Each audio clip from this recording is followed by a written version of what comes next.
अस्सलाम वालेकुम। Visa stuff के एक नई वीडियो और नए टॉपिक के साथ एक और मालूमाती वीडियो आपके लिए पेश कर रहा हूं। आज की वीडियो में आप लोगों को मैं बताऊंगा कि कैसे आप वीज़ा रिजेक्शन से बच सकते हैं, वो कौन कौन से रीज़न है जिसकी वजह से आपका वीज़ा रिफ्यूज़ हो जाता है। ये वीडियो उन तमाम दोस्तों के लिए है जो वीज़ा एप्लीकेशन की तैयारी कर रहे हैं या रिसेंटली उनका वीज़ा रिफ्यूज़ हो गया है अनफॉर्चुनेटली। तो ये उन तमाम लोगों के लिए है और इसमें जो रीज़न्स है वीज़ा रिजेक्शन के वो बयान करूँगा। वो कोई 12-13 कॉमन रीज़न है जिसकी वजह से लोगों के वीज़े रिफ्यूज़ हो जाते हैं। मैं कॉमनली बात करूँगा। आप किसी भी कंट्री का वीज़ा अप्लाई कर रहे हैं, चाहे आप शेंजन का कर रहे हैं, तुर्की का कर रहे हैं या फिर आप यूएसए, ऑस्ट्रेलिया या कनाडा का कर रहे हैं, तमाम कंट्रीज़ की रिक्वायरमेंट्स आलमोस्ट सेम ही होती है और वीज़ा रिजेक्शन जो होता है वो भी आलमोस्ट सेम ही होता है। आज इस टॉपिक पे बात करके हम स्टेप बाय स्टेप इस वीडियो में आपको बताएंगे कि वो कौन से कॉमन रीज़न्स हैं जिसकी वजह से वीज़ा एप्लीकेशन रिजेक्ट होते हैं या रिफ्यूज़ होते हैं और उसमें हम क्या एहतियात कर सकते हैं, हम वीज़ा रिजेक्शन से कैसे बच सकते हैं। आज की वीडियो में मैं आप लोगों के साथ चंद रिफ्यूज़ल लेटर भी शेयर करूंगा वीडियो के एंड में, और उस पे जो रिजेक्शन के रीज़न्स हैं तो वो भी आप लोगों के साथ शेयर करूंगा कि उन लोगों के वीज़े क्यों रिफ्यूज़ हो गए और कौन कौन से पॉइंट्स थे और उन्होंने क्या क्या गलतियां की थी अपने फ़ाइल प्रिपरेशन में, अपने डॉक्यूमेंट्स के प्रिपरेशन में, कि उनके वीज़े रिफ्यूज़ हो गए। तो वीडियो को एंड तक देखिएगा और उम्मीद करता हूँ आप लोगों को इस वीडियो से बहुत कुछ सीखने को मिलेगा। और इस उम्मीद के साथ ये वीडियो बना रहा हूँ कि बहुत सारे लोगों के जो फ्यूचर में वीज़ा एप्लीकेशन है वो कामयाब रहे और वो वीज़ा रिजेक्शन से बच सकें। तो आइए शुरू करते हैं ये 12-13 कॉमन पॉइंट्स और इस पे तफसीली बात करते हैं और आप लोगों को इसका जो हल है वो भी बताऊंगा कि किस तरह आप लोगों ने अपने डॉक्यूमेंट्स एम्बेसीज़ के स्टैंडर्ड के हिसाब से रेडी करने हैं। हम जब भी वीज़ा एप्लीकेशन की तैयारी करते हैं और वीज़ा अप्लाई करने वाले होते हैं तो हर बंदे के जहन में ये सवाल आता है कि कहीं ये रिफ्यूज़ ना हो जाए। हर बंदे के साथ यही डर होता है कि मेरा वीज़ा रिफ्यूज़ ना हो जाए। तो इस डर को मद्देनज़र रखते हुए ये पॉइंट्स आप जहन में रख लें कि कौन कौन से जो रीज़न है उसकी वजह से आपका वीज़ा रिफ्यूज़ हो सकता है। नंबर 1 पे हम आते हैं पास्ट और करंट क्रिमिनल एक्शंस। अगर आपका कोई प्रीवियस क्रिमिनल रिकॉर्ड है तो उसकी वजह से भी आपका वीज़ा रिफ्यूज़ हो सकता है। वीज़ा ऑफिसर इसको थ्रेट कंसिडर करते हैं इंटरनल सिक्योरिटी के लिए। जिस क्राइम की वजह से वो आपका वीज़ा रिफ्यूज़ करेंगे उसमें टेररिज्म है, ड्रग्स एब्यूज़ है, चाइल्ड अब्यूज़ है, एडिक्शन, तो ये सारी चीज़ें उसमें आती है। मुझे उम्मीद है आप लोगों में से कोई इस तरह की चीज़ें नहीं करेंगे। तो ये सबसे पहला रीज़न है। नंबर 2 पे आते हैं। दूसरा रीज़न है फॉल्स डॉक्यूमेंट्स। अगर आप कोई फेक डॉक्यूमेंट लगाएंगे अपने वीज़ा एप्लीकेशन में तो उसकी वजह से भी आपका वीज़ा रिफ्यूज़ हो सकता है। फॉल्स ट्रैवल डॉक्यूमेंट्स में आपकी आईडी आ जाती है कि अगर आपने कोई 2 नंबर की आईडी लगाई, ठीक है, या मिस रिप्रेजेंट किया अपने आईडी को, तो उसकी वजह से भी आपका वीज़ा रिफ्यूज़ हो सकता है। फॉल्स डॉक्यूमेंट्स में आपका 2 नंबर का बैंक स्टेटमेंट जो ओरिजिनल नहीं होता वो आता है, ठीक है। इसके अलावा आपने अपने कोई ऐसा लेटर उनको दिया हुआ है अपने वीज़ा एप्लीकेशन में जो ओरिजिनल नहीं है। आपने मिसाल के तौर पर एक लेटर दिया हुआ है कि ये मेरे कंपनी की तरफ से एनओसी सर्टिफिकेट है या सैलरी सर्टिफिकेट है या पे स्लिप है और वो कंपनी ने आपको इशू नहीं किया, तो ये फॉल्स डॉक्यूमेंट में आता है। 3 नंबर पे आता है insufficient explanation for the purpose and circumstances of the plan stay. ये बहुत ही इम्पोर्टेंट पॉइंट है। मोस्टली वीज़ा इस पॉइंट की वजह से रिफ्यूज़ हो जाते हैं। जब आप वीज़ा एप्लीकेशन के लिए अप्लाई करते हैं तो आप लोग अपनी जो विज़िट होता है या ट्रिप होता है उसकी जस्टिफिकेशन देते हैं। आप अपनी जो प्लान एटनरी होती है, आपकी जो ट्रैवल प्लान होता है, उसको जस्टिफाई करने के लिए कुछ एविडेंसेस देते हैं। तो इसी का नाम है justification for your purpose in condition of the plan travel and stay. इसमें कौन कौन सी चीज़ें आती हैं, आपने कौन कौन से डॉक्यूमेंट्स इस कंडीशन को पूरा करने के लिए देने होते हैं। उसमें आता है आपका एम्प्लॉयमेंट और प्रोफेशनल क्वालिफ़िकेशन, और जो एम्प्लॉयमेंट और प्रोफेशनल क्वालिफ़िकेशन आप उनको प्रेजेंट करते हैं वो आपकी जो करंट फाइनेंशियल सिचुएशन है उसके साथ मैच होना चाहिए। मिसाल के तौर पर आपने अप्लाई किया है शेंजन जोन में किसी भी कंट्री का और आपकी बैंक में 20,000 दरहम पड़े हैं और आपकी प्रोफेशन है ड्राइवर का और आपकी टोटल 2,000 सैलरी है दरहम्स में, तो किस तरह ये चीज़ जस्टिफाई करोगे?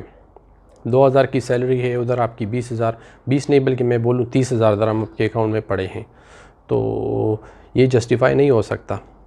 ठीक है, दूसरे चीज़ पे आते हैं, incapacity to provide documents that support the purpose of travel and stay in the Schengen area. ये भी इसी चीज़ में आता है कि आपने प्रॉपर डॉक्यूमेंट्स उनको प्रोवाइड नहीं किए जो आपकी वीज़ा एप्लीकेशन को सपोर्ट कर सकें, जो आपके ट्रैवल को सपोर्ट कर सकें। Missing to apply for a visa period in conformity with the present travel itinerary in holiday right. अच्छा, इसमें ये चीज़ भी आती है कि अगर आप वीज़ा एप्लीकेशन फ़ाइल कर रहे हो तो उसमें और आपका जो लीव सेंक्शन हुआ है आपके एम्प्लॉयर की तरफ से उसमें, और साथ में जो आपकी प्लान एटनरी है, इनमें अगर तज़ाद आता है तो इसकी वजह से भी आपका वीज़ा रिफ्यूज़ हो सकता है। तो इन सारी चीज़ों को आप लोगों ने प्रॉपर सीक्वेंस के साथ और प्लान के साथ जो है ना एक दूसरे के साथ मैच करना होता है। ठीक है, तो इस चीज़ का भी आप लोगों ने बहुत सारा ख्याल रखना है। Justification for your intended stay के कुछ और भी एग्जांपल्स मैं आप लोगों को देता हूँ। ठीक है, इसमें आपका जो बैंक स्टेटमेंट है उसमें जो ट्रांजैक्शन होती है। अच्छा, justification for the intended stay को सपोर्ट करने के लिए आप लोगों ने अपने बैंक स्टेटमेंट का ख्याल रखना है कि आपकी बैंक स्टेटमेंट में जो ट्रांजैक्शन हुई है वो प्रॉपर तरीके से हुई है। ठीक है, उसके बाद आप अपने क्रेडिट कार्ड की स्टेटमेंट भी लगा सकते हैं, इसका भी ख्याल रखना है। दूसरा, अपने बैंक स्टेटमेंट की जगह आप अपना क्रेडिट कार्ड का स्टेटमेंट नहीं दे सकते। बैंक स्टेटमेंट के साथ क्रेडिट कार्ड का स्टेटमेंट आप लगा सकते हैं, लेकिन सिर्फ क्रेडिट कार्ड का स्टेटमेंट नहीं चलेगा। ठीक है, इसके अलावा ट्रैवलर चेक्स वो भी आप एज अ प्रूफ दे सकते हैं अपने justification for the purpose of intended stay को सपोर्ट करने के लिए। इसके अलावा आपने अगर आप जॉब कर रहे हैं तो पे स्लिप्स भी लगा सकते हैं, इसके साथ प्रूफ ऑफ एम्प्लॉयमेंट भी दे सकते हैं। प्रूफ ऑफ एम्प्लॉयमेंट में आपका जो सैलरी सर्टिफिकेट है या आपका जो NOC है, ये भी प्रूफ ऑफ एम्प्लॉयमेंट में आ जाता है। ठीक है, और उसके साथ सपोर्टिंग डॉक्यूमेंट्स आप वहाँ उसमें दे सकते हैं जो आपके एक्सपेंसेस को वहाँ पे कवर करेगी। सपोर्टिंग डॉक्यूमेंट्स में वो स्पॉन्सर के जो डॉक्यूमेंट्स होते हैं वो होते हैं। अगर आपको किसी ने स्पॉन्सर किया है तो वो भी आप स्पॉन्सर लेटर वगैरह लगा सकते हो, उसकी पासपोर्ट की कापी, उसकी जो एफिडेविट है, ये सारी चीज़ें आप लगा सकते हैं। इसके अलावा आप अपने एकोमोडेशन का प्रीपेड एकोमोडेशन की प्रूफ भी दे सकते हैं कि मैंने इस होटल में अपने लिए बुकिंग की है, ये इसकी रिसीट है और ये मेरी बुकिंग है जो होटल की तरफ से आई है। इसके अलावा अपने ट्रांसपोर्ट की जो टिकट्स हैं, वहाँ पे जो आप ट्रांसपोर्ट यूज़ करोगे, अगर वो भी आप प्रोवाइड कर सकते हो तो बहुत अच्छी बात है एडवांस में। कि मिसाल के तौर पर आप इटली जा रहे हो और इटली से फिर आप फ्रांस जाओगे, तो इटली और फ्रांस की जो सफ़र है उसको आप उसका टिकट, बस टिकट हो या एयर टिकट हो, वो भी आप साथ लगा सकते हैं। तो ये भी आपके एप्लीकेशन को सपोर्ट कर सकता है। नंबर 4 पे आते हैं कि नंबर 4 रीज़न क्या हो सकता है आपकी वीज़ा रिफ्यूज़ल का। उसमें है डैमेज इन अनसाइन पासपोर्ट। अगर आपका पासपोर्ट किसी भी साइड से डैमेज हो गया है या उसमें आपने अपना सिग्नेचर नहीं किया तो उसकी वजह से भी आपका वीज़ा रिफ्यूज़ हो सकता है। तो इस चीज़ का आप लोगों ने बहुत सारा ख्याल रखना है। इसके अलावा नंबर 5 पे आते हैं पासपोर्ट इनवैलिडिटी। अगर आपका पासपोर्ट इनवैलिड है तो उसकी वजह से भी आपका वीज़ा रिफ्यूज़ हो सकता है। तो मेक श्योर वीज़ा अप्लाई करने से पहले आप अपने पासपोर्ट की जो एक्सपायरी डेट है वो चेक कर ले। शेंजन के लिए तो मेरे ख्याल पे मिनिमम जो टाइम है वो है 6 मंथ्स वैलिडिटी, तो 6 मंथ्स उसमें होनी चाहिए। अगर 6 मंथ से उसकी कम वैलिडिटी है तो आप नए पासपोर्ट के लिए अप्लाई कर सकते हैं। इसके अलावा 5 नंबर पे आता है lack to prove the travel itinerary. Travel itinerary बहुत ज़रूरी चीज़ है वीज़ा एप्लीकेशन में। अगर आप अपना प्रॉपर ट्रैवल प्लान उनको नहीं देंगे, वीज़ा ऑफिसर को ट्रैवल प्लान प्रोवाइड नहीं करेंगे, तो उसकी वजह से वो आपका वीज़ा रिफ्यूज़ कर सकता है। और ट्रैवल प्लान क्या होता है और किस तरह आप लोगों ने उनको बताना है, उसमें क्या क्या चीज़ें होती है वो मैंने अपना कवर लेटर वाला जो वीडियो है उसमें मैंने मेंशन किया है, तो उसमें आप देख सकते हैं। या जनरली आपको बता रहा हूँ, अगर आप किसी भी कंट्री का विज़िट कर रहे हैं तो पहले आप लोगों ने मेक श्योर करें कि आप लोगों ने वहाँ पे क्या क्या देखना है, कहाँ पे जाना है, पहले दिन, दूसरे दिन, तीसरे दिन। तो ये सारी चीज़ें आप लोगों ने पहले से प्लान करनी होती है। अपने प्लान एंटनरी में आपने हर चीज़ के बारे में बताना है, अपने बारे में बताना है, फ़्लाइट टिकट्स के बारे में बताना है, एकोमोडेशन के बारे में बताना है, ट्रैवल इंश्योरेंस के बारे में बताना है, और साथ में जो आपकी जो प्लान एंटनरी है, डे टू डे एक्टिविटीज़, वो भी आपने उनको मेंशन करनी होती है। तो ये सारी चीज़ें आती है leg to proof the travel itinerary. Travel itinerary को बेहतरीन और ख़ूबसूरत तरीके से प्रेजेंट करें तो आपका वीज़ा रिफ्यूज़ नहीं होगा। 7 नंबर पे आता है इनवैलिड लेटर और ऑफ रेफरेंस। अगर आप किसी कंपनी की तरफ से या किसी बंदे की तरफ से जो आपको स्पॉन्सर कर रहा है उसकी तरफ से एक लेटर आप अपने एप्लीकेशन में लगाते हैं और उसका भी ज़िक्र आप अपने कवर लेटर में भी करते हैं, तो उस सिचुएशन में अगर वो लेटर ऑथेंटिकेट नहीं हो सका एम्बेसी की तरफ से तो वो आपका वीज़ा रिफ्यूज़ कर सकते हैं। तो इस चीज़ का आप लोगों ने ख्याल रखना है कि जो लेटर आप उनको दे रहे हैं वो फेक ना हो और वो प्रॉपर तरीके से ऑथेंटिकेशन उसकी हो सके। मिसाल के तौर पर मैं कंपनी में जॉब कर रहा हूँ, मेरी कंपनी ने मुझे अपना एम्प्लॉयमेंट लेटर दिया है या सैलरी सर्टिफिकेट दिया है या एनओसी दिया है और वो मैंने अपने फ़ाइल में लगा दिया, और फिर एम्बेसी वालों ने मेरे जो एम्प्लॉयर है उसको कॉल की पता करने के लिए, जस्टिफाई करने के लिए कि वाकई ये लेटर कंपनी ने इसको दिया है या नहीं दिया, और फिर कोई फ़ोन ना उठाए, ऑथेंटिकेट ना हो सके, तो उसकी वजह से आपका वीज़ा रिफ्यूज़ हो सकता है। तो इस चीज़ का आप लोगों ने ख्याल रखना है। 8 नंबर पे आता है इनसफिशिएंट मीन्स ऑफ सबसिस्टेंस। ये बहुत इम्पोर्टेंट पॉइंट है, इसकी वजह से भी काफ़ी लोगों के वीज़े रिफ्यूज़ होते हैं। ठीक है, इसका मतलब ये है कि lack of sufficient funds to support your travel. अच्छा, इस तरह की केसेस में क्या चीज़ें इन्वॉल्व होती है? Failing to offer financial statement not older than 1 month from the application date. जब आप अपने एप्लीकेशन फ़ाइल करते हैं तो उस दिन आपका बैंक स्टेटमेंट 1 महीने से ज़्यादा पुरानी नहीं होनी चाहिए, ये कहते हैं। ठीक है, अगर ज़्यादा हुआ तो वो आपका वीज़ा रिफ्यूज़ कर देंगे। और इसके अलावा दूसरा रीज़न ये है कि अगर आपके पास अपना करंट अकाउंट का बैंक स्टेटमेंट नहीं है और आप क्रेडिट कार्ड का बैंक स्टेटमेंट उसमें शामिल कर रहे हो अपने वीज़ा एप्लीकेशन में, तो इसकी वजह से भी वो आपका वीज़ा रिफ्यूज़ कर सकते हैं।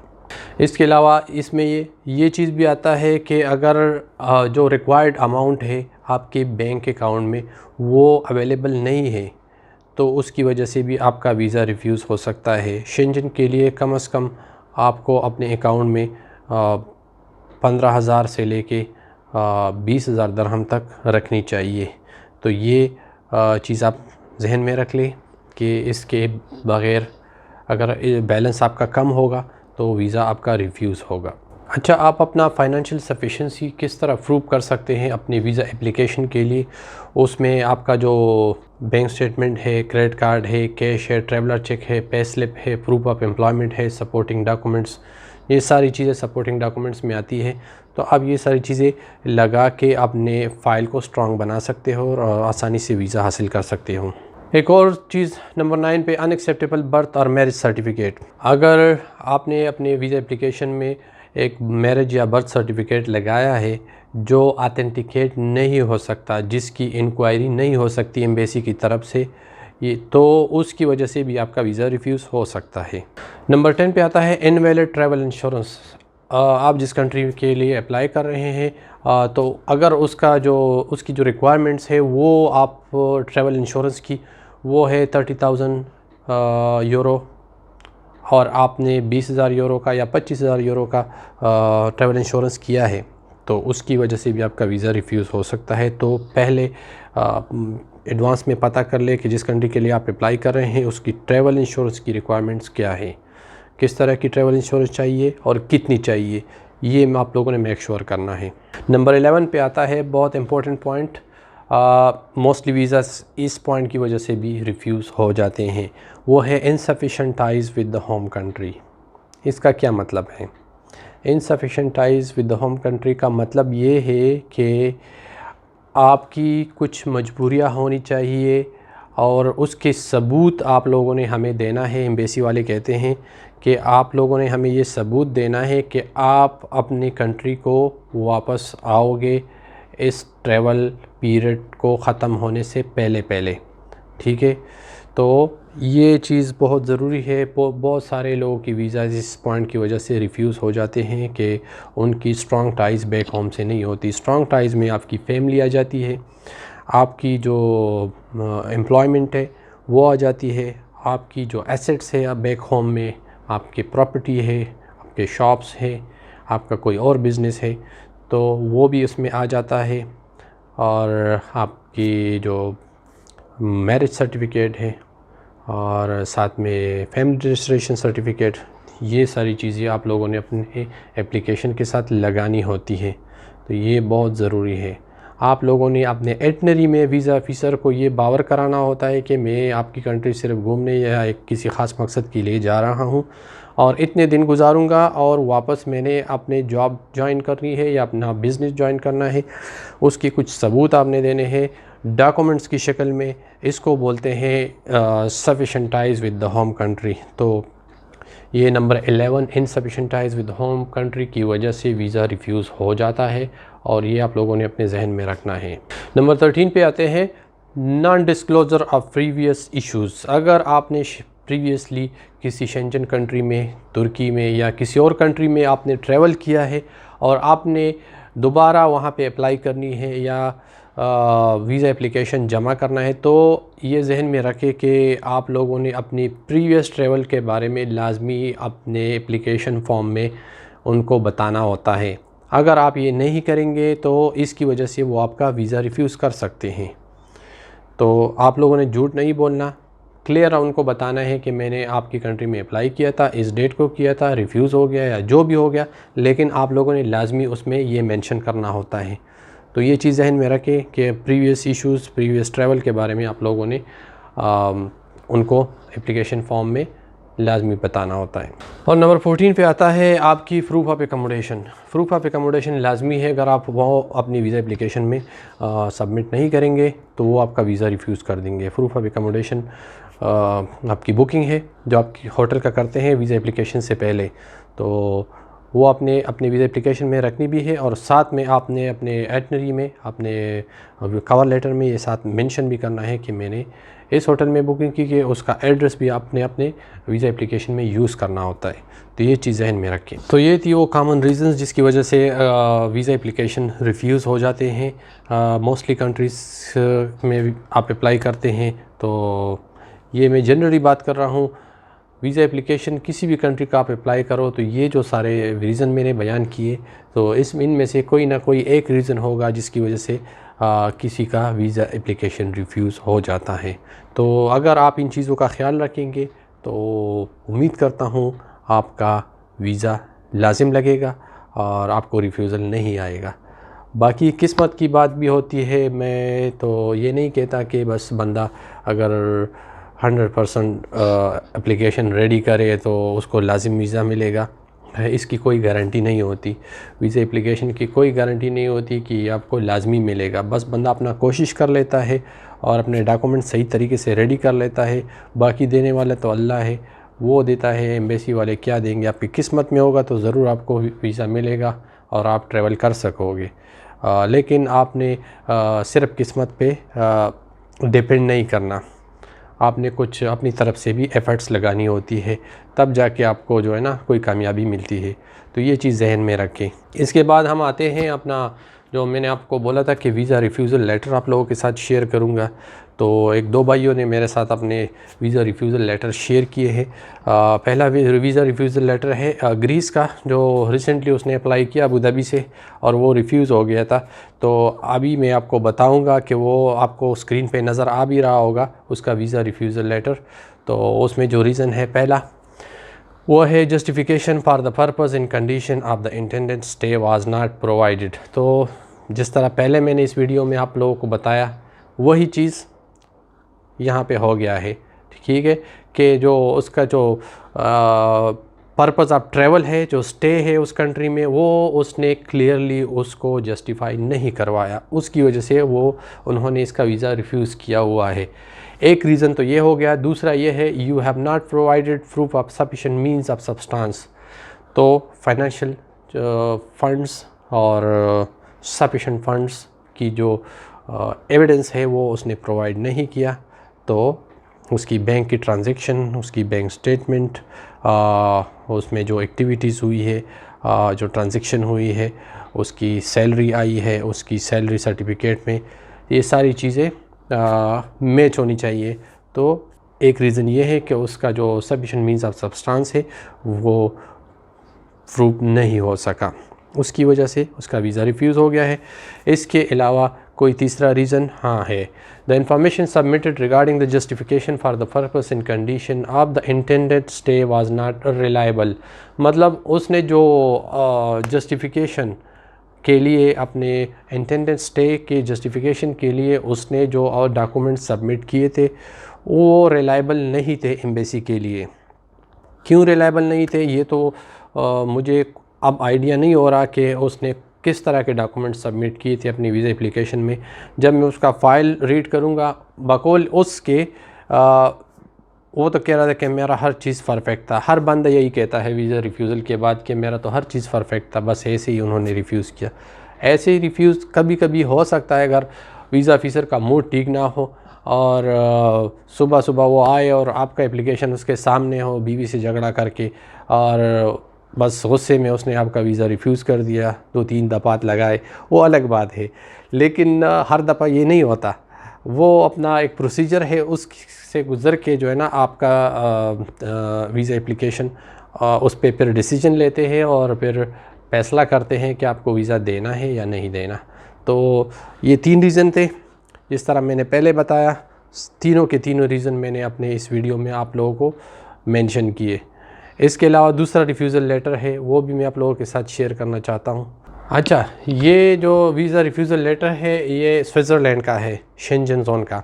तो इसमें उन्होंने उसको एक रीज़न दिया हुआ है, उसकी वजह से जो रिफ्यूज़ल आया है, there are reasonable doubts as to your intention to leave the territory of the member state before the expiry of the visa.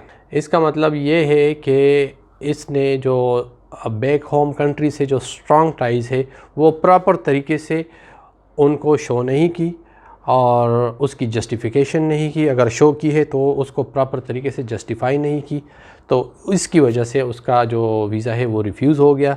और उनको डाउट है कि वो ये बंदा जब हमारी कंट्री में आएगा स्विट्ज़रलैंड में तो इसका जो है ना यहाँ पे ये अपनी इंटेंडेड स्टे से या परमिटेड स्टे से ज़्यादा देर यहाँ पे रुकेगा, फिर नहीं जाएगा। तो इसकी वजह से उन्होंने इसका वीज़ा रिफ्यूज़ कर दिया है। तो वीज़ा किसी भी कंट्री का आप अप्लाई करो, ये सारा गेम डॉक्यूमेंट्स का है। आप डॉक्यूमेंट्स उनको प्रोवाइड करते हो, वो उनकी एनालिसिस करते हैं, उसको असेस करते हैं आपकी वीज़ा एप्लीकेशन को, और उसके बाद उस पर डिसीजन लेते हैं। तो जहन में ये रखें कि आपका वीज़ा मोस्टली आपके डॉक्यूमेंट्स पे ही डिपेंडेंट है। उम्मीद करता हूँ इस वीडियो से आप लोगों ने बहुत कुछ सीखा होगा। अगर आप लोगों की वीडियो पसंद आई तो काइंडली चैनल को सब्सक्राइब करें और वीडियो को लाइक करें। कमेंट्स में अपनी राय ज़रूर दें। अगर कोई क्वेश्चन हो तो आप कमेंट बॉक्स में मुझसे पूछ सकते हैं। मिलता हूँ एक नए टॉपिक, नई वीडियो के साथ। तब तक के लिए अल्लाह हाफिज़।